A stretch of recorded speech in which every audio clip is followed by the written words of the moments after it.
الحمد لله الحمد لله رب العالمين نحمده ونستعينه ونستغفره ونؤمن به ونتوكل عليه ونعوذ بالله تعالى من شرور أنفسنا ومن سيئات أعمالنا من يهده الله فلا مضل له ومن يضلل فلا هادي له ونشهد أن لا إله إلا الله وحده لا شريك له ونشهد أن محمدا عبده ورسوله أرسله بالهدى ودين الحق ليظهره على الدين كله ولو كره المشركون اللهم صل على محمد وعلى آل محمد كما صليت على إبراهيم وعلى آل إبراهيم وبارك على محمد وعلى آل محمد كما باركت على إبراهيم وعلى آل إبراهيم في العالمين إنك حميد مجيد أما بعد فإن خير الحديث كتاب الله وخير الهدي هدي محمد صلى الله عليه وسلم وشر الأمور محدثاتها وكل محدثة بدعة وكل بدعة ضلالة اللهم صل على محمد وعلى آل محمد كما صليت على إبراهيم وعلى آل إبراهيم في العالمين إنك حميد مجيد إن نريد إلا الإصلاح ما استطعت وما توفيقي إلا بالله عليه توكلت وإليه أنيب أشهد أن لا إله إلا الله وأشهد أن محمدا رسول الله أعوذ بالله السميع العليم من الشيطان الرجيم وقضى ربك ألا تعبدوا إلا إياه وبالوالدين إحسانا إما يبلغن عندك الكبر أحدهما أو كلاهما فلا تقل لهما أف ولا تنهرهما وقل لهما قولا كريما واخفض لهما جناح الذل من الرحمة وقل رب ارحمهما كما ربياني صغيرا.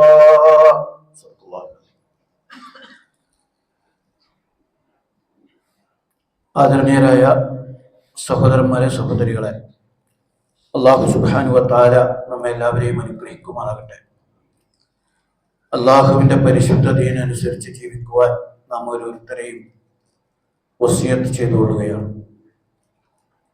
നമ്മൾ കഴിഞ്ഞ 2-3 ആഴ്ചകളായി കുടുംബ ജീവിതവുമായി ബന്ധപ്പെട്ട വിഷയങ്ങളാണ് പറഞ്ഞു വന്നിരുന്നത്. അതിലെ ദാമ്പത്യ ജീവിതവുമായി ബന്ധപ്പെട്ടാണ് കഴിഞ്ഞ ഖുതുബകളിൽ സൂചിപ്പിച്ചത്. കുടുംബജീവിതത്തിലേറെ പ്രസക്തമായ ഒന്ന് നമ്മുടെ ദാമ്പത്യ ജീവിതം ഊഷ്മളവും സന്തോഷകരവും ആക്കി തീർക്കുക എന്നത് തന്നെയാണ്. അതിന് വലിയ സ്ഥാനമാണ് ഇസ്ലാം കൽപ്പിച്ചിട്ടുള്ളത്. നമ്മുടെ കുടുംബജീവിതം ഭംഗിയാക്കി തീർക്കുമ്പോഴാണ് നമ്മുടെ വീടകങ്ങൾ സുന്ദരമായി തീരുന്നത്. അതോടൊപ്പം തന്നെ ഇനി നമ്മുടെ കുടുംബജീവിതവുമായി ബന്ധപ്പെട്ട് നാം വളരെ പ്രാധാന്യപൂർവ്വം ശ്രദ്ധിക്കേണ്ട ഒന്ന് നമ്മുടെ മാതാപിതാക്കളുടെ കാര്യത്തിലാണ്. നമ്മുടെ വീടുകളിൽ മാതാപിതാക്കൾ ആദരിക്കപ്പെടണം, ബഹുമാനിക്കപ്പെടണം. അവർക്ക് വലിയ സ്ഥാനം വീട്ടിനകത്തുണ്ടായിരിക്കണം. അവരായിരിക്കണം വീട്ടിലെ രാജാവ്. അത് ഇസ്ലാമിക കൾച്ചറിന്റെ ഭാഗമാണ്. ഇസ്ലാമിക സംസ്കാരം അതിശക്തമായി നമ്മളോട് ആവശ്യപ്പെടുന്ന ഒരു കാര്യം മാതാപിതാക്കളുടെ കാര്യത്തിൽ വളരെ സൂക്ഷ്മത പാലിക്കണം എന്നാണ്. വിശുദ്ധ ഖുർആനും ഹദീസും പഠിക്കുമ്പോൾ നമ്മൾ അത്ഭുതപ്പെട്ടു പോകും. അത്രയും ഗൗരവത്തിലാണ് മാതാപിതാക്കളുടെ കാര്യങ്ങൾ വിശദീകരിച്ചിട്ടുള്ളത്. ഇത് നമ്മൾ വളരെ സീരിയസ് ആയി എടുക്കേണ്ട ഒരു വിഷയമാണ്. ഇഹലോകത്തും പരലോകത്തും നമ്മുടെ ജീവിതം ഐശ്വര്യപൂർണമായി തീരാൻ മാതാപിതാക്കളെ ബഹുമാനിക്കുക എന്നത് അനിവാര്യമാണ്. വിശുദ്ധ ഖുർആനിലെ അള്ളാഹുമായി ബന്ധപ്പെടുത്തിയ കാര്യങ്ങളൊക്കെ പറഞ്ഞ സ്ഥലങ്ങളിൽ അതേ വാചകത്തിൽ മാതാപിതാക്കളുടെ കാര്യവും കൂടി പറഞ്ഞിട്ടുണ്ട്. അത് നമ്മൾ അത്ഭുതപ്പെടുത്തുന്ന ഒരു വിഷയമാണ്. കാരണം അള്ളാഹുവിന് മാത്രം അവകാശപ്പെട്ട ഒരു കാര്യം പറയുമ്പോൾ അതിൽ മറ്റൊന്നിനെയും ചേർത്ത് പറയാറില്ല. പക്ഷെ പല സ്ഥലത്തും മാതാപിതാക്കൾ അതിൽ ചേർത്ത് പറഞ്ഞിരിക്കുന്നു. മാതാപിതാക്കൾക്ക് ദിവ്യത്വമുണ്ട് എന്ന അർത്ഥത്തിലല്ല, അതിന്റെ പ്രാധാന്യം ബോധ്യപ്പെടുത്താൻ വേണ്ടിയാണ്. വഖദാ റബ്ബുക അല്ലാ തഅബുദു ഇല്ലാ ഇയ്യാഹു വബിൽ വാലിദൈനി ഇഹ്സാന. ഖദാ എന്ന് പറഞ്ഞാൽ അള്ളാഹ് വിധിച്ചിരിക്കുന്നു എന്നുള്ളതാണ്. ഇസ്ലാമിൽ വിധിക്കാവുന്ന ഏറ്റവും പ്രധാനപ്പെട്ട അള്ളാഹിന്റെ ഒരു വിധിയാണ് അല്ലാത്ത ഒരാൾക്കും ഇബാദത്ത് ചെയ്യരുത് എന്നത്. വഖദാ റബ്ബുക അല്ലാ തഅബുദു ഇല്ലാ ഇയ്യാഹു, അവനെ അല്ലാതെ ഇബാദത്ത് ചെയ്യരുതെന്ന് അല്ലാഹു തആല വിധിച്ചിരിക്കുന്നു. അതേ വിധിച്ചിരിക്കുന്നു എന്ന വാക്കിലേക്ക് ചേർത്തുകൊണ്ടാണ് പറഞ്ഞത് വബിൽ വാലിദൈനി ഇഹ്സാന, മാതാപിതാക്കൾക്ക് നന്മ ചെയ്യണമെന്നും അള്ളാഹു വിധിച്ചിരിക്കുന്നു. അവ രണ്ടിന്റെയും കർമ്മം ക്രിയാവാചകം ഒന്നാണ്. ഖദാ എന്ന് പറഞ്ഞുകൊണ്ട് അല്ലാ തഅബുദു ഇല്ലാ ഇയ്യാഹു വബിൽ വാലിദൈനി ഇഹ്സാന ഒരായത്തിൽ. വേറൊരു ആയത്തില് സൂറത്തു നിസായിലെ 36-ാമത്തെ ആയത്തിലും ഇതേ പ്രയോഗം കാണാം. വഅബ്ദുല്ലാഹ വലാ തുശ്രികൂ ബിഹി ശൈഅ വബിൽ വാലിദൈനി ഇഹ്സാന. അള്ളാഹുവിനെ ഇബാദത്ത് ചെയ്യുക, അള്ളാഹുവിൽ മറ്റൊരാളെയും പങ്കു ചേർക്കാതിരിക്കുക, വബിൽ വാലിദൈനി ഇഹ്സാന, മാതാപിതാക്കൾക്ക് നന്മ ചെയ്യുക. ഒറ്റ ഘടനയിൽ. സൂറത്ത് അന്നാമിലെ 151-ാമത്തെ ആയത്തിൽ കാണാം ഖുൽ തആലൂ ഉത്ലു മാ ഹറമ അലൈക്കും റബ്ബുക്കും അല്ലാ തുശ്രികൂ ബിഹി ശൈഅ വബിൽ വാലിദൈനി ഇഹ്സാന. അവരോട് പറയുക, നിങ്ങൾ വരിൻ, അല്ലാഹു തആല നിങ്ങൾക്ക് നിഷിദ്ധമാക്കിയ കാര്യം, അല്ലാഹു പങ്കു ചേർക്കുക എന്ന നിഷിദ്ധമായ കാര്യം, അതിൽ നമുക്ക് യോജിക്കാം. വബിൽ വാലിദൈനി ഇഹ്സാന, മാതാപിതാക്കൾക്ക് നന്മ ചെയ്യുക എന്ന കാര്യത്തിൽ. സൂറത്ത് ലുഖ്മാനിൽ ഒരു സവിശേഷ പ്രയോഗമുണ്ട്. അള്ളാഹുവിന് മാത്രം പറയേണ്ട ഒരു കാര്യത്തിൽ മാതാപിതാക്കളെ ചേർത്തിരിക്കുന്നു. അനിഷ്കുർ ലീ വലിവാലിദൈക, നിങ്ങൾ എനിക്ക് നന്ദി രേഖപ്പെടുത്തുക, മാതാപിതാക്കൾക്കും നന്ദി രേഖപ്പെടുത്തുക. ഈ ആയത്തുകളിൽ നിന്നൊക്കെ മനസ്സിലാകുന്നത് അള്ളാഹുവിനെ ഇബാദത്ത് ചെയ്യുക എന്ന ഏറ്റവും പ്രധാനപ്പെട്ട ഒരു അമല് കഴിഞ്ഞാൽ ആ ഇബാദത്തിന്റെ ഭാഗമായി ചെയ്യേണ്ട ഏറ്റവും പ്രധാനപ്പെട്ട ഒരു ഇബാദത്താണ് മാതാപിതാക്കൾക്ക് സേവനം ചെയ്യുക, നന്മ ചെയ്യുക എന്നുള്ളതാണ്.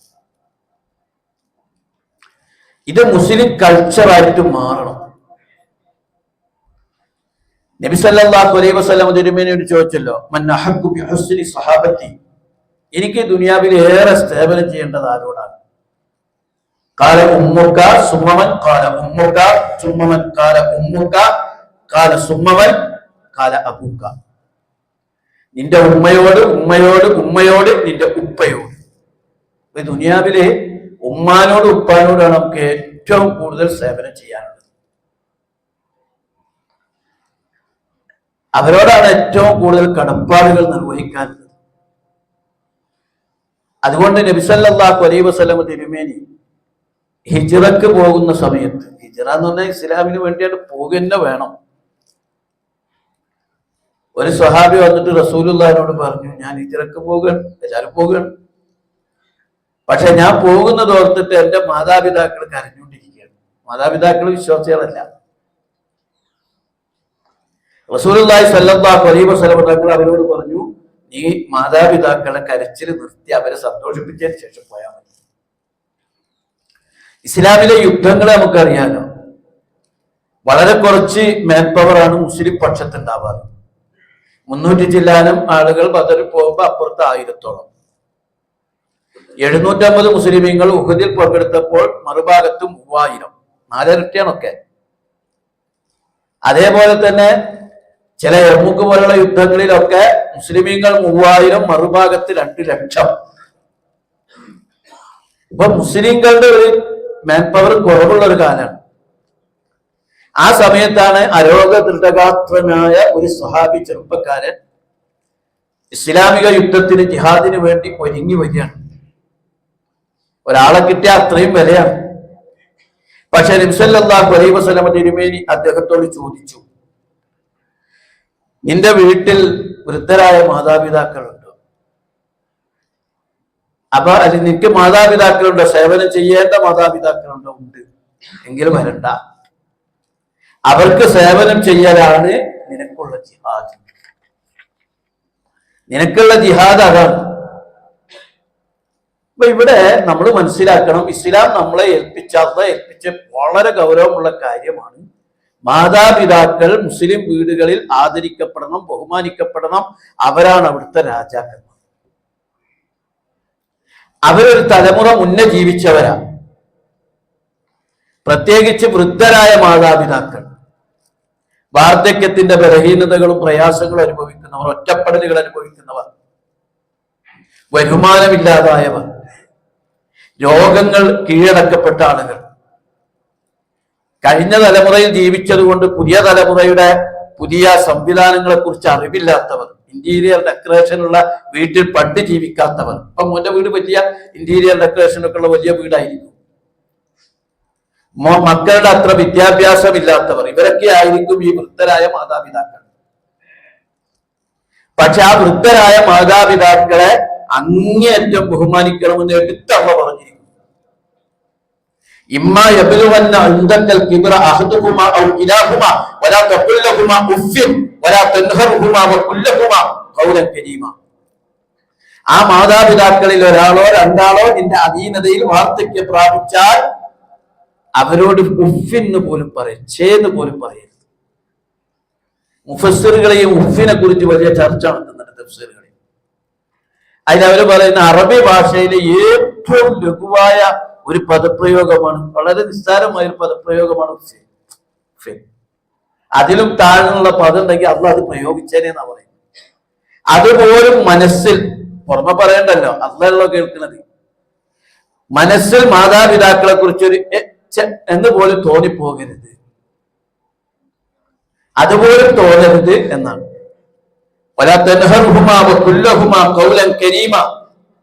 അവരെ അവഗണിക്കരുത്, അവരോട് കയർത്ത് സംസാരിക്കരുത്, അവരോട് ഏറ്റവും മാന്യമായി സംസാരിക്കണം.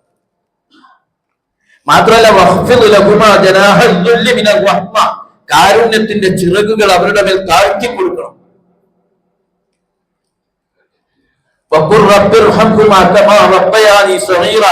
പ്രാർത്ഥിക്കുവാൻ അള്ള കൽപ്പിച്ചിരിക്കുന്നു, ഞങ്ങളെ ചെറുപ്പത്തിൽ പൊട്ടി വളർത്തിയ മാതാപിതാക്കൾക്ക് നീ കരുണ ചെയ്യണമെന്ന് പ്രാർത്ഥിക്കണമെന്നും അള്ള കൽപ്പിച്ചിരിക്കുന്നു. അപ്പൊ വിഷയത്തിന്റെ ഗൗരവം നോക്കിയ മാതാപിതാക്കൾ അവരിങ്ങനൊക്കെ ആയിരിക്കും, അവരുടെ ശൈലി വേറെ ആയിരിക്കും. റസൂലുള്ളാഹിനോട് ഒരു സഹാബി ചോദിച്ചു, മാതാപിതാക്കൾ ദുൽമ ചെയ്താലോ, അക്രമം ചെയ്താലോ, നമ്മളോട് മക്കളോടെ നബി മിണ്ടിയില്ല. പിന്നെ ചോദിച്ചപ്പോ റസൂൽ പറഞ്ഞു, അക്രമം ചെയ്താലും അവരോട് നല്ല രീതിയിൽ വർത്തിക്കണം. മാതാപിതാക്കൾ സത്യനിഷേധികളായ കാഫിറുകളാണെങ്കിലോ ഖുർആൻ തന്നെ എടുത്തു പറഞ്ഞു, വസ്വാഹിബുഹുമാ ഫിദ്ദുനിയാ മഅറൂഫ, അവരോട് ദുനിയാവിൽ ഏറ്റവും നല്ല രീതിയിൽ പെരുമാറണം. അതിന് ഖുർആൻ പറഞ്ഞ കാരണം ആ മാതാവും പിതാവും ഒരുപാട് ത്യാഗം സഹിച്ചിട്ടുണ്ട്. അവര് വഹിനന്നലാ വഹിനിൻ ഹമലത്തുഹു ഉമ്മുഹു വഹിനന്നലാ വഹിനിൻ വഫിസാലുഹു ഫി ആമൈൻ. 2 വർഷക്കാലം നിന്നെ മുലയൂട്ടി 10 മാസം നിന്നെ ഗർഭം ചുമന്ന് 2 വർഷക്കാലം മുലയൂട്ടി വളർത്തിയവരാണ്. നമ്മളെ പ്രസവിച്ചാൽ നമുക്ക് ഓർമ്മ ഉണ്ടാവില്ല, പക്ഷെ നമ്മുടെ ഭാര്യമാര് പ്രസവിക്കുന്നതൊക്കെ നമ്മൾ കണ്ടിട്ടുണ്ടാവും. വൈദ്യശാസ്ത്രം തന്നെ പറഞ്ഞു, 10-27 എല്ലൊടിയുന്ന വേദന പോലെ അവർ അനുഭവിക്കുന്നത് വേദന. ഒരു ഗർഭപാത്രത്തിൽ ഒരു കുഞ്ഞിനെ കൊണ്ട് നടക്കുമ്പോണ്ടാകുന്ന കുറെ മാസങ്ങളോളം കൊണ്ട് നടക്കുമ്പോൾ അസ്വസ്ഥതകൾ ആലോചിച്ച് നോക്കിയാൽ, നമ്മളെ ചെവിയിൽ ഒരു പ്രാണി പോയാലേ ആ പ്രാണി ഇങ്ങനെ ഇരുന്നാൽ എന്തൊരു അസ്വസ്ഥതയായിരിക്കും. അവസാനം ആ പ്രാണി ഇങ്ങോട്ട് പുറത്തേക്ക് വന്നാല് ഒരുപാട് കുറെ ദിവസം നമ്മൾ ബുദ്ധിമുട്ടിച്ച് ആ പ്രാണികൾ പുറത്തേക്ക് വന്ന ആ പ്രാണിനെ നമ്മൾ ആരും പിടിച്ച് ഉമ്മക്കൂല. ചതച്ചരച്ച് അതുവരെ അനുഭവിച്ചതിന്റെ ദേഷ്യം മുഴുവൻ ആ പ്രാണിയോട് നമ്മൾ തീർക്കും. പക്ഷെ തന്റെ വയറ്റിൽ ഒരു ഗ്യാസ് കയറിയാൽ പ്രയാസപ്പെടുന്ന വയറ്റിൽ 2-2.5-3 കിലോ ഉള്ള കുഞ്ഞിനെയും കൊണ്ട് നടക്കുന്ന ഒരു ഉമ്മ അതിനെ വേദനയോടുകൂടി പ്രസവിച്ച് കഴിഞ്ഞിട്ടും ആ കുഞ്ഞിനെ സ്നേഹത്തോടെ ഉമ്മ വെക്കുന്ന, രാത്രിയിലും പാല് കൊടുക്കുന്ന, 2 വർഷക്കാലം മുലയൂട്ടുന്ന, കുട്ടി മൂത്രമൊഴിച്ചാലും മലവിസർജനം നടത്തിയാലും പ്രയാസപ്പെടാതെ അതിനെ വളർത്തുന്ന ഒരു മനസ്സ്, മാതാപിതാക്കളുടെ ആ മനസ്സിന് നന്ദി കാണിക്കണം എന്നാണ് ഇസ്ലാം പഠിപ്പിച്ചത്. അതിലെങ്ങാനും അബദ്ധം വരുന്നത് അപകടകരമാണ്, അള്ളാഹുവിന്റെ ശാപകോപങ്ങൾക്ക് വഴിയൊരുക്കും. റസൂലുള്ളാഹി സ്വല്ലല്ലാഹു അലൈഹി വസല്ലം തിരുമേനി ഒരിക്കൽ പറഞ്ഞു, അവൻ മൂക്ക് കുത്തിപ്പോട്ടെ, നശിച്ചു പോട്ടെ. സഹാബാക്കൾ ഇത് ഇങ്ങനെ പറഞ്ഞപ്പോ പെട്ടെന്ന് റസൂലല്ലാഹ്, അള്ളാന്റെ റസൂൽ ആരെ കുറിച്ചായി പറഞ്ഞത്? ഇങ്ങനെ മൂക്ക് കുത്തി നശിച്ചു പോട്ടെ എന്ന് പറയാൻ? ഖാല മൻ അദ്റക വാലിദൈഹി ഇൻദൽ കിബർ അഹദുകുമാ ഔ കിലാകുമാ സുമ്മ ലം യദ്ഖുലൽ ജന്ന.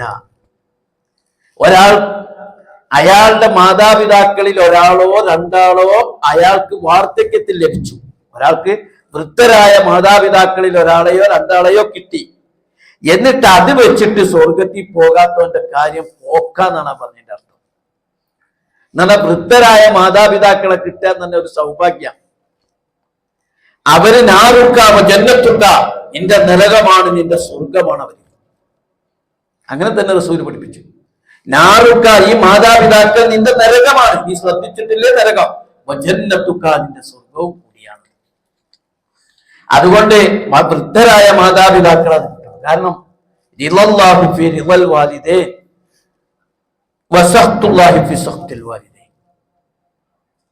മാതാപിതാക്കളുടെ തൃപ്തിയിലാണ് അല്ലാഹുവിന്റെ തൃപ്തി. മാതാപിതാക്കൾ നമ്മളെ കുറിച്ച് കോപത്തിലാണോ, അല്ലാഹു നമ്മളോട് കോപത്തിലായിരിക്കും. മാതാപിതാക്കൾ എത്രത്തോളം നമ്മളെ കുറിച്ച് തൃപ്തരാണ്, അത്രയും അല്ലാഹു നമ്മളോട് തൃപ്തരായിരിക്കും. നമ്മൾ മനസ്സിലാക്കേണ്ട ഒരു പ്രധാന കാര്യം, അവരെ NOC കിട്ടാതെ സ്വർഗത്തിൽ കടക്കുന്ന പ്രശ്നമില്ല. അവരെ NOC കിട്ടണം, നോ ഒബ്ജക്ഷൻ സർട്ടിഫിക്കറ്റ്. നമ്മൾ വിചാരിക്കും ദുനിയാവിൽ ഉമ്മ നമ്മൾ കണ്ടില്ല, എന്നാൽ പട്ടാമ്പി പാലത്തിൽ കൊണ്ടുവന്നിട്ട് ഒരുത്തൻ അവന്റെ ഉമ്മാനെ പുഴയിലേക്ക് തള്ളിയിട്ട് കുറച്ച് മുമ്പാണ്. ഉമ്മാനോടുള്ള വിരോധവും ഉമ്മയുടെ സ്വത്ത് കിട്ടാൻ വേണ്ടിയിട്ടുള്ള കാട്ടിയതാണ്. തന്ത്രപൂർവ്വം പുഴയിലേക്ക് തള്ളിയിട്ട് അവസാനം ആരൊക്കെയോ രക്ഷപ്പെടുത്തി. അങ്ങനെ ഇവരെ പ്രതിയായിട്ട് പോലീസ് സ്റ്റേഷനിൽ പിടിച്ചുകൊണ്ടെന്ന് ഇവൻ എന്താ ഉമ്മ അങ്ങനെ ചെയ്തതെന്ന് ചോദിച്ചപ്പോ ആ ഉമ്മ പറയണേ, അവൻ അങ്ങനെ ചെയ്തിട്ടില്ല, അവൻ്റെ അബദ്ധം പറ്റിയാണ്, പുറത്തു കൊടുക്ക് സാറേ. സ്വന്തം ഉമ്മ ആ നേരത്തെ അങ്ങനെ പറയുള്ളൂ മക്കള്. ഉമ്മനെ പുഴയിലേക്ക് തള്ളിയിട്ട് കൊന്നതാ, രക്ഷപ്പെട്ട ഉമ്മ മോനെ രക്ഷിക്കുകയാണ് പോലീസ് സ്റ്റേഷനിൽ. പണ്ട് അറബിയിലൊരു കവിത ഉണ്ട്, വിശദമായൊരു കവിതയാണ്, പറയാൻ നേരമില്ല, പക്ഷെ അതിൻ്റെ ആശയം ഇതാണ്. ഒരു പയ്യനെ ഒരു പോക്കിരി മൂച്ച് കയറ്റിയിട്ട് പറഞ്ഞു, നിന്റെ ഉമ്മാടെ ഹൃദയം നീ പറിച്ചു കൊണ്ടുവന്നാൽ നിനക്ക് കുറെ കാശ് തരാം. ഇവൻ ഈ കാശിനോടുള്ള മോഹം കൊണ്ട് ഒരു കത്തിയെടുത്ത് ഉമ്മാനെ പോയി കുത്തി, ഉമ്മാടെ നെഞ്ചു പിളർത്തി ഉമ്മാടെ ഹൃദയം പറിച്ചെടുത്ത് ഈ പോക്കിരിക്ക് കൊണ്ട് ഓടിക്കൊടുക്കുക. ഓടുന്നതിനിടക്ക് പെട്ടെന്നൊരു കല്ല് തട്ടി ഇവൻ താഴെ വീണു. വീണപ്പോ ഈ കയ്യിലുള്ള ഹൃദയം ഉണ്ടല്ലോ, ഉമ്മാടെ ഹൃദയം, അത് ചോദിച്ചത്രേ, മോനെ നിനക്ക് എന്തെങ്കിലും പറ്റിയോ? മോൻ വീണതല്ലേ, പറിച്ചെടുക്കപ്പെട്ട ഹൃദയം ചോദിക്കുകയാണ്, മോനെ നിനക്ക് എന്തെങ്കിലും പറ്റിയോ? അപ്പോഴാണ് ഇവനക്ക് പ്രയാസം തോന്നി, ഞാൻ ഇത്ര സ്നേഹമുള്ള ഉമ്മാനെയാണല്ലോ ഞാൻ കുത്തി മലർത്തിയത്. ഇവന് ഭയങ്കര വിഷമം, ഇനി ഇന്നെപ്പോലത്തെ ഈ അക്രമം ഒരാൾ ചെയ്യരുത്, ഞാൻ എന്നെയും കുത്താൻ പോവുകയാണെന്ന് പറഞ്ഞ് ഇവൻ ആ കത്തിയെടുത്ത് സ്വയം കുത്താൻ ഒരുങ്ങിയപ്പോ വീണ്ടും ആ ഹൃദയം പറഞ്ഞത്രേ, മോനെ ഒരിക്കൽ നീ എന്നെ കുത്തി മലർത്തി, ഇനിയും നീ എന്നെ കുത്തല്ലേ എന്ന് പറഞ്ഞാൽ അവനെ കുത്തുന്നത് സ്വന്തം കുത്തായിട്ട് ആ ഉമ്മ അവതരിപ്പിക്കുന്നു എന്നാണ്. അതാണ് മാതാപിതാക്കളുടെ ഒരു മനസ്സ്. പക്ഷേ നമ്മുടെ ഈ വിഷയമാണ് മനസ്സിലാക്കേണ്ടത്, മാതാപിതാക്കളുടെ ഈ മനസ്സ് പരലോകത്തുണ്ടാവില്ല. പരലോകത്ത് ഈ മനസ്സുണ്ടാവില്ല.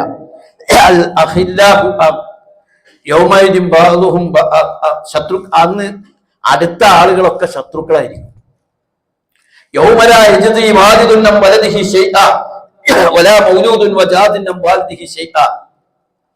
പിതാവ് മകൻ ഉപകരിക്കാത്ത, മകൻ പിതാവിന് ഉപകരിക്കാത്ത ഒരു ദിവസമാണെന്ന്. അന്ന് മാതാപിതാക്കൾ ശത്രുക്കളായിരിക്കും. തന്നോട് അതിക്രമം കാണിച്ച മക്കളെ ശരിക്കിട്ട് പിടിക്കും. അവിടെ നമുക്ക് കൂട്ടുകിട്ടൂല മാതാപിതാക്കൾ. അതുകൊണ്ട് വളരെ സീരിയസ് ആയിട്ട് നമ്മളോട് ഇസ്ലാം ഖുർആനും ഹദീസും പഠിപ്പിക്കുന്നു, മാതാപിതാക്കളുടെ തൃപ്തി നേടിയെടുക്കുന്നതിൽ ശ്രദ്ധിക്കണം. അത് ഞാൻ തിന്നാൻ കൊടുക്കണ്ടല്ലോ, അവിടെ കിടക്കാൻ കട്ടിൽ കൊടുത്തിട്ടുണ്ടല്ലോ എന്നുള്ളതല്ല, അവരെ മുഖ്യ പരിഗണന കൊടുക്കണം. നമ്മൾ വലിയ വിദ്യാഭ്യാസം ഉണ്ടെങ്കിലും കാശൊക്കെ ഉള്ള ആളായിരിക്കും, പക്ഷെ വൃദ്ധരായ മാതാപിതാക്കളെ തന്നെ എത്ര വലുതായാലും എൻ്റെ ഉമ്മയും ബാപ്പയാണ് അവര് എന്നെ പരിഗണിക്കണം. അവരോട് ചെറിയൊരു ഉപദ്രവം തന്നെ അവരെ അടിക്കും പിടിക്കും ചെയ്യണമെന്നല്ല, അവരോട് അവർക്ക് കൊടുക്കേണ്ട പരിഗണന കൊടുക്കാത്ത ഉപദ്രവം കാണിക്കുന്നത് ഹറാമാണ്, വൻപാപമാണ്. വൻപാപങ്ങളിൽ എണ്ണിയിരിക്കുന്നു. ഇന്നല്ലാഹ ഹറമ അലൈക്കും ഹുഖൂഖുൽ ഉമ്മഹാത്ത് മിനൽ ഖബാഇരി ശത്മുർ റജുലിൽ വാലിദൈഹി. അല്ലാഹു തആല മാതാപിതാക്കളെ ദ്രോഹിക്കുന്നത് നിരോധിച്ചിരിക്കുന്നു, ഹറാമാക്കിയിരിക്കുന്നു. മിനൽ കബാഇരി, വൻപാപങ്ങളിൽപ്പെട്ടതാണ് ശത്മുർ റജുലിൽ വാലിദൈഹി, തന്റെ മാതാപിതാക്കളെ ചീത്ത വിളിക്കുക, ശകാരിക്കുക എന്ന് പറയുന്നത് വൻപാപങ്ങളിൽപ്പെട്ടതാണ്. ഇത് പറഞ്ഞപ്പോ സഹാബികൾ ചോദിച്ചു, ഒരാൾ തന്റെ മാതാപിതാക്കളെ ചീത്ത വിളിക്കുവോ റസൂലെ? അതിന് റസൂൽ വേറെ വിശദീകരണം കൂടി കൊടുത്തു.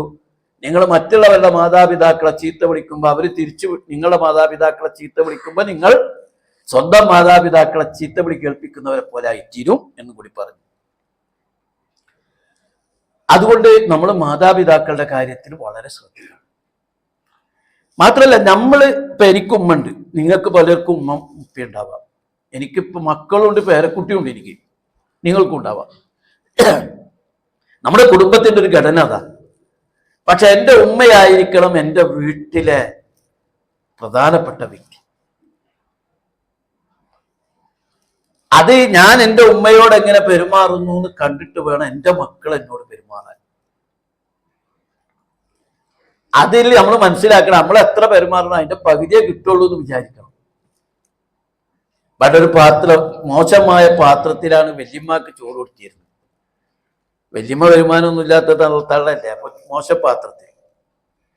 വല്യമ്മ മരിച്ചപ്പോ അത് പൊട്ടിക്കാൻ ഒരുങ്ങിയ വാപ്പാനോട് മക്കൾ പറഞ്ഞു, വാപ്പ പൊട്ടിക്കണ്ട, ആവശ്യം വരും, കാരണം ഈ ചട്ടിയിൽ നിങ്ങൾക്ക് തരാനുള്ളതാ. നമ്മൾ മനസ്സിലാക്കണത് നമ്മൾക്ക് അങ്ങോട്ട് കൊടുക്കും, നമ്മൾക്കും തിരിച്ചടി കിട്ടും എന്ന് നമ്മൾ തിരിച്ചറിയണം. തിരിച്ചടി കിട്ടണതല്ല, അള്ളാഹുവിന്റെ അടുത്തായാലും വലിയ തിരിച്ചടിയാണ്. മുസ്ലിം കൾച്ചറിൽ ഈ മാതാപിതാക്കൾ ഇങ്ങനെ ആദരിക്കപ്പെടുന്നത് വരണം. അതില്ലാതെ വരുന്നോണ്ട് ഇപ്പൊ ലോകത്ത് നമ്മുടെ നാട്ടിൽ ഏറ്റവും കൂടുതൽ വികസിക്കുന്നത് വൃദ്ധസദനങ്ങളാണ്. വൃദ്ധസദനങ്ങൾ ഒരർത്ഥത്തിൽ നല്ലതാണ്, കാരണം വീട്ടിൽ കിടന്ന് നരകിച്ച് ആരുമില്ലാണ്ട് ആവുന്നതിനേക്കാൾ മെച്ചണ്ടത്. പക്ഷെ ആ വൃദ്ധസദനങ്ങളുടെ വർധനവ് മുസ്ലിം കുടുംബങ്ങളിൽ പോലും മാതാപിതാക്കൾ ആദരിക്കപ്പെടുന്നില്ല എന്നുള്ളതിന്റെ തെളിവല്ലേ. വൃദ്ധസദനത്തിൽ ചോറ് കിട്ടും, കിടക്കാൻ റൂമും കിട്ടും, കാശും പണി അയച്ചു കൊടുക്കും. പക്ഷേ താൻ 10 മാസം ഗർഭം ചുമന്ന് പോറ്റി വളർത്തിയ മക്കളെ കാണാൻ കിട്ടുന്നില്ലല്ലോ. പുതിയ കാലത്തൊരു സൈക്കോളജിക്കൽ ഒരു ഇത് പറയുന്നുണ്ട്, ഒരു മനഃശാസ്ത്ര രോഗം തന്നെ വന്നിട്ടുണ്ട്. അതായത് വൃദ്ധരായ മാതാപിതാക്കൾക്ക് ഉണ്ടാകുന്ന ഒരു രോഗം, അവരുടെ പേരക്കുട്ടികളെ കളിപ്പിക്കാൻ കിട്ടാത്തതിന്റെ ഒരു രോഗം ഉണ്ടായിക്കൊണ്ടിരിക്കുന്നുണ്ടെന്നവർ. എന്നാൽ നമ്മളൊക്കെ സ്വന്തം മക്കളെ താലോലിക്കുകയും കളിപ്പിക്കുകയും ചെയ്തതിന്റെ ഇരട്ടിയായിരിക്കും നമ്മളെ പേരക്കുട്ടികളെ താലോലിക്കുകയും കളിപ്പിക്കുകയും ചെയ്യാം. കാരണം വാർദ്ധക്യത്തിൽ അതൊരു വലിയ ഘടകമാണ്. പക്ഷെ മിക്കവർക്കും തങ്ങളുടെ പേരക്കുട്ടികളെ താലോലിക്കാൻ കിട്ടുന്നില്ല. പേരക്കുട്ടി വാപ്പാടെ കൂടെ ലണ്ടനിലാണ്, അമേരിക്കയിലാണ്, ഡൽഹിയിലാണ്, ദുബായിലാണ്, ഖത്തറിലാണ്, സൗദിയിലാണ്. ഒരതിഥിയെ പോലെ ഏതെങ്കിലും ഒരു 4 കൊല്ലം കൂടുമ്പോൾ പേരക്കുട്ടി ഒന്ന് വന്ന് കാണുകയുള്ളൂ. അതുപോലെ ആ പേരക്കുട്ടിക്ക് വല്യപ്പാൻ അറിയില്ല ഏതാണ് ഈ ചേട്ടെന്ന് വാപ്പാട് ചോദിക്കുകയും ചെയ്യും. ഇതൊക്കെ നമ്മുടെ കുടുംബങ്ങളിൽ നടക്കുന്നതാണ്. ഇപ്പൊ നമ്മുടെ തന്നെ മുസ്ലിം ഘടനയിലുള്ള 3-4-5 വലിയ വൃദ്ധസദനങ്ങളെ എനിക്കറിയാം. ഈ അടുത്തൊരാവശ്യത്തിന് അവരുമായിട്ട് ബന്ധപ്പെട്ടപ്പോൾ അവർ അമീൻ സാഹിബ് ഇവിടെ ഫുള്ളാണ് നിറഞ്ഞു കിടക്കുക. കാരണം നമ്മുടെ ഭാവിയിലതൊക്കെ വെറും വൃദ്ധസദനങ്ങളായിട്ട് മാറും. അവിടെയൊക്കെ നമ്മൾ വളരെ ഗൗരവത്തിൽ നമ്മൾ മനസ്സിലാക്കണം. കുല്ലു ദുനൂബിൻ യഗ്ഫിറുല്ലാഹു മാ യശാ ഇല്ലാ ഉഖൂഖുൽ വാലിദൈൻ. ഏത് പാപം അല്ലാഹ് പുറത്തു തരും, പക്ഷെ മാതാപിതാക്കളെ ദ്രോഹിച്ചത് പുറത്തു തരില്ല. വഇന്നഹു യുഅദ്ദിബു ലിസാഹിബിഹി ഫിൽ ഹയാത്തി ഖബ്ലൽ മമാത്ത്. മാതാപിതാക്കളെ ദ്രോഹിച്ചത് മരിക്കുന്നതിന് മുമ്പ് ദുനിയാവിൽ തന്നെ അല്ലാഹ് ശിക്ഷ തരും. നമുക്ക് ചിലപ്പോൾ വിഷമങ്ങള്, രോഗങ്ങള്, ചില സാമ്പത്തിക നഷ്ടങ്ങള്, ചില പ്രയാസങ്ങള്, മക്കളുടെ ഭാഗത്തു നിന്നുള്ള ചില വിഷമങ്ങള്, ഇതൊക്കെ വരുമ്പോ നമ്മൾ വേറെ ചില കാരണങ്ങളാ തേടിപ്പോകുക. പക്ഷെ ഈ കാരണം ഒന്ന് തേടിക്കോളി.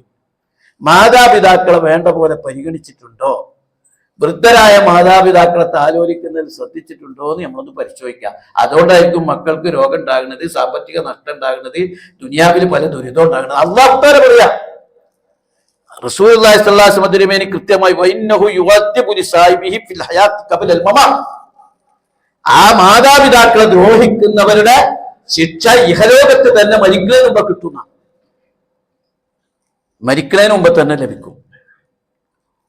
അപ്പൊ അതുകൊണ്ട് ഈ വിഷയത്തെ നമ്മൾ ഇത് നമ്മൾ വിചാരിക്കുന്നതിനേക്കാളും കുറച്ചും കൂടി കടന്ന പടിയിലാണ് ഈ മാതാപിതാക്കളുടെ സ്ഥാനം. എന്നെ അത്ഭുതപ്പെടുത്തുന്ന ഒരു ഹദീസാണ്, ഈ ഒരു ഗുഹയിൽ 3 ആളുകൾ അഭയം തേടി. ഗുഹാമുഖത്ത് പെട്ടെന്നൊരു കല്ല് വന്നടഞ്ഞു, അവരാ ഗുഹയിൽ പെട്ടു. പിന്നെ അതിന്റെ ഉള്ളിൽ കിടന്ന് മരിക്കല, വേറെ പുറലോകം അറിയില്ലത്, മരിക്കന്നെ. പിന്നെ കല്ല് നീക്കാൻ പറ്റണില്ല. അപ്പൊ ഇവർ തീരുമാനിച്ചതെന്താ പറഞ്ഞാൽ, തങ്ങൾ ചെയ്ത ഏറ്റവും നല്ല സൽക്കർമ്മം എടുത്തു പറഞ്ഞ് അള്ളാഹിനോട് ദുആ ചെയ്യാം, കല്ല് നീക്കി തരാൻ. അതിൽ 2 ആൾ കഴിഞ്ഞ് ഒരാൾ ദുആ ചെയ്തത് ഇതാണ്: പടച്ചോനെ, ഞാൻ എൻ്റെ മാതാപിതാക്കൾക്ക് പാല് കൊടുത്തിട്ടാണ് അവർ ഉറക്കാറ്, വൃദ്ധരായ മാതാപിതാക്കൾ. പക്ഷെ ഞാൻ ഒരിക്കൽ പാലേറ്റ് വന്നപ്പോ അവരുറങ്ങിപ്പോയി. അപ്പൊ ഈ ഉറക്കത്തിൽ നിന്ന് ഉണർത്തുന്നത് ശരിയല്ല വെച്ചിട്ട് ഞാൻ ഈ കട്ടിലിന്റെ അടുത്ത് ഈ പാലും കൊണ്ട് അങ്ങനെ ഇരുന്നു. അങ്ങനെ രാത്രിയുടെ ഏതോ അറ്റത്ത് വെച്ച് അവരുണർന്നപ്പോൾ ഞാൻ ഈ പാല് കൊടുത്തു. അള്ളാഹുവേ, നിന്റെ പ്രീതി കാണിച്ചിട്ടാണ് ഞാൻ ഇങ്ങനെ ചെയ്തത്. നമ്മളൊക്കെ എന്ത് പണിയെ കാണിച്ചത്, ഇപ്പൊ തന്നെ ഉറങ്ങിയോ, മരുന്ന് കഴിച്ചിട്ട് കിടക്കേണ്ടതായിട്ട് അറിയില്ല എന്നൊക്കെ നമ്മൾ ശകാരിക്കും ചിലപ്പോ. പക്ഷെ അതുപോലും ഇല്ലാതെ ഈ കട്ടിലിന്റെ അടുത്ത് ഈ മാതാപിതാക്കളായിട്ട് ഇങ്ങനെ ഇരിക്കുക. അപ്പൊ ആ കല്ല് നീങ്ങി എന്നാണ് ഹദീസിൽ പഠിപ്പിക്കുന്നത്. അപ്പൊ നമ്മൾ ഇനിയും ഒരുപാട് കടപ്പാട്, മാതാപിതാക്കളുടെ കടപ്പാടിലോ. ബനൂ സലമക്കാരൻ റസൂലുള്ളാഹി സ്വല്ലല്ലാഹു അലൈഹി വസല്ലം തിരുമേനിയോട് ചോദിച്ചു, മാതാപിതാക്കൾക്ക് മരണശേഷം പുണ്യം കിട്ടുമോ? റസൂൽ പറഞ്ഞു, ആ മരണശേഷവും നമുക്ക് മാതാപിതാക്കളിലൂടെ പുണ്യം കിട്ടും. അവർക്ക് വേണ്ടി പ്രാർത്ഥിക്കുമ്പോൾ, അവർക്ക് അവരുടെ പാപമോചനത്തിന് വേണ്ടി വരുമ്പോൾ, അവരുടെ കരാറുകൾ പാലിക്കുമ്പോൾ, ആ മാതാപിതാക്കളുടെ കുടുംബ ബന്ധുക്കളായിട്ട് ബന്ധം സ്ഥാപിക്കുമ്പോൾ, അവരുടെ മാതാപിതാക്കളുടെ സുഹൃത്തുക്കളെ ആദരിക്കുമ്പോൾ, അതുവഴിയും മരിച്ചാലും നമുക്ക് പ്രതിഫലമുണ്ട് എന്നാണ്. മാതാപിതാക്കൾക്ക് ചെയ്തു കൊടുക്കേണ്ട ഏറ്റവും പ്രധാനപ്പെട്ട കാര്യം പണ്ഡിതന്മാർ വിശദീകരിക്കണം. ഒന്ന്, മാതാപിതാക്കളെ അവരുടെ മുഖത്ത് നോക്കിയിരിക്കല് പുണ്യാന്നാ പഠിപ്പിച്ചത്. കാരണം മാതാപിതാക്കൾ ഇങ്ങനെ ചില സംഗതികളാണ് നോക്കുന്നത് പുണ്യായിട്ട് റസൂൽ പഠിപ്പിച്ചു. ഉമ്മാടെ മുഖത്ത് ഇങ്ങനെ നോക്കുന്നത്, ഉപ്പാടെ മുഖത്ത് നോക്കിയിരിക്കുന്നതും, സ്നേഹത്തോടെ പുഞ്ചിരിച്ചുകൊണ്ട് അവരെ ഇഷ്ടപ്പെടുന്ന രൂപത്തിൽ തൃപ്തിപ്പെടുന്ന പോലെ അവരുടെ മുഖത്ത് നോക്കിയിരിക്കുന്നത് പുണ്യാണെന്നാണ്. നമ്മളൊക്കെ ചിലപ്പോൾ അങ്ങനെയും ചെയ്യില്ല. അവിടെ ഒരു ഭാഗത്ത് ഇരിക്കുക, നമ്മൾ വേറെ ഭാഗത്തില്ലേ. ഇത് അവരുടെ മുഖത്ത് നോക്കിയിരിക്കുന്നത് പുണ്യാണെന്ന് അവർ ഹദീസിൽ പറഞ്ഞത്. മാതാപിതാക്കളുടെ ഉമ്മടക്ക മുഖത്ത് നോക്കിയിരിക്കുന്ന ഹജ്ജ് ചെയ്ത പ്രതിഫലമുണ്ട് എന്ന് വരെ പറഞ്ഞിരിക്കുന്നു. ഹജ്ജ് ചെയ്ത പ്രതിഫലമുണ്ട് എന്ന് വരെ പറഞ്ഞിരിക്കുന്നു. അപ്പൊ നമ്മുടെ ഈ വിഷയത്തിൽ നമ്മുടെ ഭാഗത്തു നിന്ന് വളരെ ശക്തമായൊരു കൾച്ചർ, ഇസ്ലാമിക കൾച്ചർ രൂപപ്പെട്ടു വരണം. മുസ്ലിം കുടുംബത്തിലെ വാപ്പയും ഉമ്മയും വളരെ ആദരിക്കപ്പെടുന്നവരായിരിക്കും. ചിലപ്പോൾ നമ്മളൊക്കെ ഒപ്പം മരിച്ചു പോയിട്ടുണ്ടാവും. അവരോട് നമ്മളെന്താ വേണ്ടത്ര നീതി കാണിച്ചിട്ടില്ലെങ്കിൽ അല്ലാഹുവിനോട് ദുആ ചെയ്തുകൊണ്ടിരിക്കണം. എല്ലാ നമസ്കാരങ്ങളിലും മാതാപിതാക്കൾക്ക് വേണ്ടി ദുആ ചെയ്യാൻ പഠിപ്പിച്ചിട്ടുണ്ട്. അവർക്ക് വേണ്ടി ദുആ ചെയ്യാൻ. അപ്പോഴാണ് അതിന്റെ ബന്ധങ്ങൾ ശക്തമായി രൂപപ്പെട്ടു വരിക. ഇങ്ങനെ തലമുറകളിലൂടെ ഈ കുടുംബ ബന്ധത്തിന്റെ ഭാഗം ശക്തമായി വരണം. ഞാനൊരു ഹദീസ് മുമ്പ് പറഞ്ഞു, എന്നാലും ഒരു ഹദീസ് കൂടി ഇങ്ങനെ ഓർമ്മപ്പെടുത്തുക. അഗ്റാഫ്, അഗ്റാഫ് എന്ന് പറഞ്ഞാൽ സ്വർഗത്തിന്റെയും റസൂലുള്ളാഹി സ്വല്ലല്ലാഹു അലൈഹി വസല്ലം അഗ്റാഫ്, എന്താണ് ഈ അഗ്റാഫ് എന്ന് ചോദിച്ചു. വഅമ്മൽ അഗ്റാഫ് വഹുവ ജബലുൻ ബൈനൽ ജന്നത്തൈനി വന്നാർ, സ്വർഗത്തിന്റെ നരകത്തിന്റെ ഇടയിലുള്ള ഒരു മല, ഒരു ഇട സ്ഥലം, അതാണ് ഈ അഗ്റാഫ്. അവിടെ നിന്ന് നോക്കിയാല് സ്വർഗവാസികളെയും കാണാം, നരകവാസികളെയും കാണാം. സ്വർഗത്തിലും ആയിട്ടില്ല, നരകത്തിലും ആയിട്ടില്ല, അങ്ങനത്തെ ഒരു ഇടമാണത്. വഹുവ, ആ അഗ്റാഫിൽ കുറെ ആൾക്കാരുണ്ട്. വഹുവ റിജാലുൻ ഖറജു ഇലൽ ജിഹാദി ബിഗൈരി റിളാഇ ആബാഇഹിം വ ഉമ്മഹാതിഹിം സുമ്മ ഖുതിലു ഫിൽ ജിഹാദ്. ഈ അഗ്റാഫിലുള്ള കുറച്ച് ആൾക്കാർ, പല വിഭാഗം ഉണ്ട്. അതിലൊരു വിഭാഗം ആളുകള് അവർ ഇസ്ലാമിന് വേണ്ടി യുദ്ധത്തിന് പോയി. പക്ഷെ മാതാപിതാക്കളുടെ തൃപ്തി വേണ്ട പോലെ ഇല്ല. മാതാപിതാക്കളെ ദ്രോഹിച്ചിട്ടൊന്നല്ല, പക്ഷെ മാതാപിതാക്കൾ അവരെ കുറിച്ച് അത്ര തൃപ്തരല്ല. മാതാപിതാക്കളുടെ തൃപ്തി തങ്ങളുടെ മാതാപിതാക്കളുടെ തൃപ്തി കിട്ടാതെ ജിഹാദിന് പോയവരാ. സുമ്മ ഖുതിലു ഫീ സബീലില്ലാഹ്, എന്നിട്ട് അള്ളാഹുവിന്റെ മാർഗത്തിൽ അവർ ഷഹീദായി. ഇസ്ലാമിന് ചെയ്യാവുന്ന ഏറ്റവും വലുത് രക്തസാക്ഷിയാവല. പക്ഷേ ഈ രക്തസാക്ഷിക്ക് മാതാപിതാക്കളുടെ തൃപ്തി വേണ്ട പോലെ കിട്ടിയിട്ടില്ല. കാരണം അവര് സ്വർഗത്തിലെത്തിയില്ല. സ്വർഗത്തിലെത്താത്തതിന് കാരണം വമനഉഹും ജിഹാദി ഫീ സബീലില്ലാഹ് ദുഖൂലിൻ നാർ, അവർ നരകത്തിലും എത്തിയിട്ടില്ല. കാരണം നരകത്തിലെത്താത്തതിന് കാരണം അവർ ഇസ്ലാമിന് വേണ്ടി ജിഹാദ് ചെയ്ത് രക്തസാക്ഷിയായവരാണ്. ഇസ്ലാമിന് വേണ്ടി ജിഹാദ് ചെയ്ത് രക്തസാക്ഷി ആയതുകൊണ്ട് അള്ളാഹു അവരെ നരകത്തിലേക്ക് വിട്ടില്ല. വമനഉഹും ജിഹാദു ഫീ സബീലില്ലാഹി മിൻ ദുഖൂലിൽ ജന്ന, സ്വർഗത്തിൽ നരകത്തിൽ പ്രവേശിക്കുന്നത് തടഞ്ഞു. അതേപോലെ വമനഉഹും ഹുഖൂഖുൽ വാലിദൈൻ ഫീ ദുഖൂലിൽ ജന്ന, അവരെ സ്വർഗത്തിൽ പോകാൻ പറ്റിയില്ല. കാരണം മാതാപിതാക്കളെ തൃപ്തി നേടാത്തത് കൊണ്ട് ഈ ജിഹാദ് ചെയ്ത ആൾക്ക് സ്വർഗത്തിലും പോകാൻ പറ്റിയില്ല. ജിഹാദ് ചെയ്തുകൊണ്ട് അവൾ നരകത്തിലിട്ടില്ല, മാതാപിതാക്കളെ ദ്രോഹിച്ചത് കൊണ്ട് അവൾ സ്വർഗത്തിലിട്ടില്ല. ആരാ കാര്യമായി പറഞ്ഞേ? നമ്മളെ പോലെ അഞ്ചാറ് സ്കെച്ച് അഡ്ജസ്റ്റ് ചെയ്ത ആൾക്കാരല്ല. പകരം ഇസ്ലാമിന് വേണ്ടി ജിഹാദ് ചെയ്ത ആളുകളുടെ കാര്യത്തിലാണ് പറയുന്നത്. അങ്ങനെ പിന്നീട് അല്ലാഹു തആല അവരുടെ കാര്യത്തിൽ ഒരു തീരുമാനമെടുക്കുന്നത് വരെ അവർ അഗ്റാഫിലായിരിക്കും. നമ്മളിത് മനസ്സിലാക്കേണ്ട, ഗൗരവത്തിൽ മനസ്സിലാക്കണം. പുതിയ കാലത്ത് ഈ മാതാപിതാക്കളോട് എന്തെല്ലാം തരത്തിലുള്ള ദ്രോഹങ്ങളുടെ കഥകളൊക്കെ ഒരുപാട് പുറത്ത് കേൾക്കുന്നുണ്ട്. അവരവഗണിക്കപ്പെടുന്നതായിട്ട് കേൾക്കപ്പെടുന്നത്. എന്ത് നഷ്ടം വന്നാലും സാഹചര്യം വന്നാലും അവരെ കൂടി ചേർത്ത് പിടിക്കുന്ന നിലപാട് നമുക്കുണ്ടാകും. കേരളത്തിലാണല്ലോ 3 വലിയ ഡോക്ടർമാരായ ഒരു അമ്മ, 2 ആള് വിദേശത്തും 1 ആള് ഇന്ത്യയിലെ മെട്രോപൊളിറ്റൻ സിറ്റിയിലുമാണ്. ഈ അമ്മ ഒറ്റക്കാണ് താമസം, മക്കളൊക്കെ കുടുംബമായിട്ട് അവിടെ. പക്ഷെ ഈ അമ്മ കുറച്ച് ദിവസമായിട്ട് പിടിക്കാതായപ്പോൾ അയൽവാസികളെ വിളിച്ച് ആവശ്യപ്പെട്ടപ്പോൾ അയൽവാസികൾ ആ വീട് അന്വേഷിച്ച് ചെന്ന് നോക്കുമ്പോൾ അമ്മ മരിച്ചിരിക്കുന്നു. അങ്ങനെ ഉണങ്ങിക്കടിച്ച്, ദ്രവിച്ച് തീരല്ല ഇത്, ഉണങ്ങിപ്പോയിരിക്കുന്നു. 60 ദിവസമായിട്ട് 3 മക്കൾ ഡോക്ടർമാരായ അമ്മയുടെ കഥയാണ്. അതേപോലെ തന്നെ നമുക്കറിയാം, അമ്മയുടെ സ്വത്തും മുതലൊക്കെ പറക്കിയെടുത്ത് അമ്മനെ റെയിൽവേ സ്റ്റേഷനിലാക്കിയിട്ട് മുങ്ങിയ മക്കൾ, വിദേശത്തേക്ക് മുങ്ങിയ മക്കൾ. ഇതൊക്കെ എന്താന്ന് പറഞ്ഞാല് നമ്മളെ മക്കളെ ഇത് വേണ്ട പോലെ ചെറുപ്പത്തിലേ പഠിപ്പിക്കും. ഇതിപ്പോ കുത്തുബ കേട്ടിട്ടൊന്നും ആവണമെന്നില്ല. നമ്മുടെ വീട്ടിനകത്ത് ആ കൾച്ചർ സെറ്റ് ചെയ്തെടുത്താൽ മതി. ചെറിയ മക്കൾ പോലും അവരുടെ ഒപ്പാനൊക്കെ ബഹുമാനിക്കുന്ന ഒരു കൾച്ചർ ശരിക്ക് സെറ്റ് ചെയ്തെടുത്താൽ നമ്മുടെ അള്ളാഹുവിൻ്റെ വലിയ അനുഗ്രഹം നമ്മുടെ വീട്ടിനകത്ത് ഉണ്ടാവും. നമ്മുടെ മാതാപിതാക്കൾ അസ്വസ്ഥമായ ഒരു വീട്ടിനകത്ത് ഒരു മലക്കും ഉണ്ടാവില്ല. അവിടെ ശൈത്താൻ തന്നെ ഉണ്ടാവുള്ളൂ. അള്ളാഹു തആല കാത്തുരക്ഷിക്കുമാറാകട്ടെ.